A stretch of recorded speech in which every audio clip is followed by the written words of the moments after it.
partir en mission, c'est quand même une aventure, c'est quelque chose, on a des défis à relever, on a des outils, on a des moyens et on part en mission. Être en mission, c'est aussi, entre guillemets, évangéliser. Donc ce mot, il est assez riche. Et des défis, on en trouve en permanence. Alors, le premier défi sur lequel on va tomber, c'est d'identifier quel est le problème.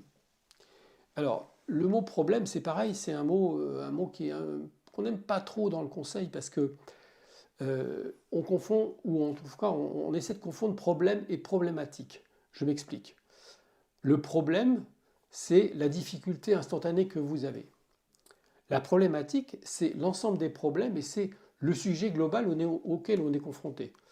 Je vous donne un exemple. Un exemple chez moi en ce moment. J'ai un problème de panne de volet roulant. Un volet roulant, voilà. Et globalement, j'ai eu quelqu'un qui est venu, qui ne connaissait pas bien son métier, qui n'a pas bien fait son boulot. Et puis derrière, il a fallu que je réclame pour que le service après-vente intervienne. J'arrivais pas à les avoir, etc. Je ne vous dis pas le nom de la société, mais à partir d'une difficulté qui était un problème de volet roulant en panne, je tombe sur des sujets qui traitent de ressources humaines, parce qu'ils n'ont pas recruté les bonnes personnes, de logistique, parce que le fameux moteur du volet roulant, qui apparemment est le sujet de la difficulté, eh bien, il n'est pas en France, il est approvisionné en Allemagne, et c'est très long, et ils n'arrivent pas à l'avoir. Enfin bref, d'une difficulté, je suis en panne de volet roulant, j'arrive sur une problématique qui est beaucoup plus large, qui concerne l'entreprise en question et qui traite de ces sujets beaucoup plus larges, RH, logistique, etc. Et le sujet d'expérience client. J'ai un autre exemple à vous donner. Celui-là, je l'ai vécu aussi en vraie grandeur, en entreprise, où en fait la direction des systèmes d'information fabrique des projets pour les métiers. Et les métiers disaient, ah oui, ça ne va pas du tout, les projets sont tout le temps en retard. Donc, on fait un diagnostic.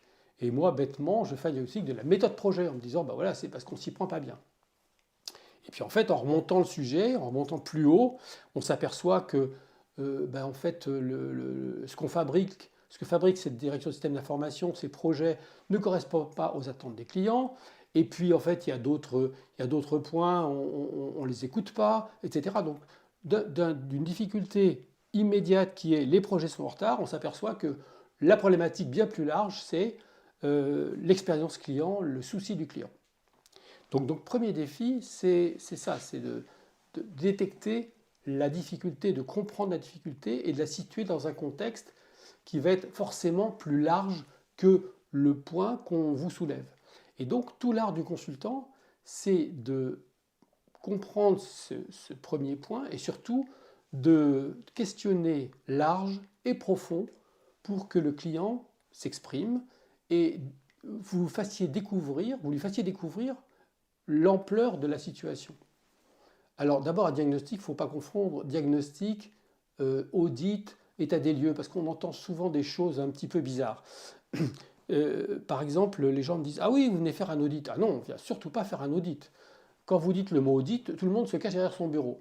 Parce que l'audit, c'est une réflexion, un état des lieux par rapport à un référentiel. Donc si vous faites un audit, les gens vont vous dire « Oh là là, on vient voir comment on travaille, on vient voir ce qu'on fait, et puis on va nous dire qu'on ne travaille pas bien ». Non, le consultant, pour poser son diagnostic, il fait un état des lieux, c'est-à-dire qu'il regarde différentes choses, et c'est pareil, il faut qu'il a regardé un peu derrière, soulever les tapis, regarder dans les angles morts, pour que l'idée de la cause de la difficulté, la cause du problème, arrive d'une façon la plus pertinente possible. C'est là où le consultant a besoin de prendre du recul, premièrement. Deuxièmement, de ne pas travailler seul, non seulement en équipe, mais aussi avec le client. Parce que là où les solutions possibles, parce qu'en fait il n'y en a pas qu'une, il y en a souvent plusieurs, il faut les faire jaillir, disons, dans le contexte du fonctionnement de l'entreprise. Ce n'est pas la peine d'aller chercher des solutions complètement étrangères qui ne vont pas pouvoir dérouler et apporter de la valeur dans le contexte de l'entreprise. Donc, que fait le consultant? Donc c'est là où il faut qu'il se creuse vraiment les méninges, travailler en équipe, faire ce qu'on appelle des steering committees, c'est-à-dire en fait confronter les idées les unes avec les autres pour essayer de trouver des solutions, enfin, des solutions possibles, ce qu'on appelle des scénarios. Parce qu'en fait, au bout du bout, vous allez proposer des scénarios et ce n'est pas vous, consultant, qui allez imposer un scénario, c'est le client final qui dira, bah oui, compte tenu de mes capacités, parce que je ne peux pas tout faire, je vais choisir ce scénario. Je m'explique. Si par exemple, le client vous dit, voilà, moi je voudrais optimiser ma production. Alors vous trouvez, il y a plein de solutions pour optimiser la production. Une par exemple, c'est de dire, ben voilà, on va mettre des machines beaucoup plus performantes, où donner des compétences bien plus importantes à vos collaborateurs. Sauf que tout ça, bah, les collaborateurs, ils sont ce qu'ils sont, on ne peut pas forcément les monter en compétences du jour au lendemain. On ne peut pas forcément investir de nouvelles machines. Donc la solution qu'on va inventer avec le client, elle va dépendre aussi des moyens humains, financiers, des moyens en compétences dont dispose le client. Alors vendre ça fait partie d'abord du métier du consultant. Je veux dire, le consultant, à un certain niveau, lui, la moitié de son travail, ou le tiers, peu importe, c'est de vendre des missions, donc de prospecter, de vendre. Bon, donc ça c'est le premier acte de vente. Mais quand dans une mission où on élabore des solutions, ces solutions, après, il faut les déployer. C'est là où il y a de la valeur qui se crée. Et déployer, mettre en place des solutions, ça veut dire qu'il faut négocier avec les parties prenantes pour leur expliquer tout l'intérêt de ces solutions. C'est-à-dire, en gros, conduire le changement. Je me souviens d'une solution, par exemple, qui était mal vendue. On travaillait pour une entreprise, je ne me souviens plus, c'était du ciment, je crois, je ne sais plus très bien. Mais on avait globalement, la solution, c'est de mettre en place un outil de gestion de production assistée par ordinateur, GPAO. Bon.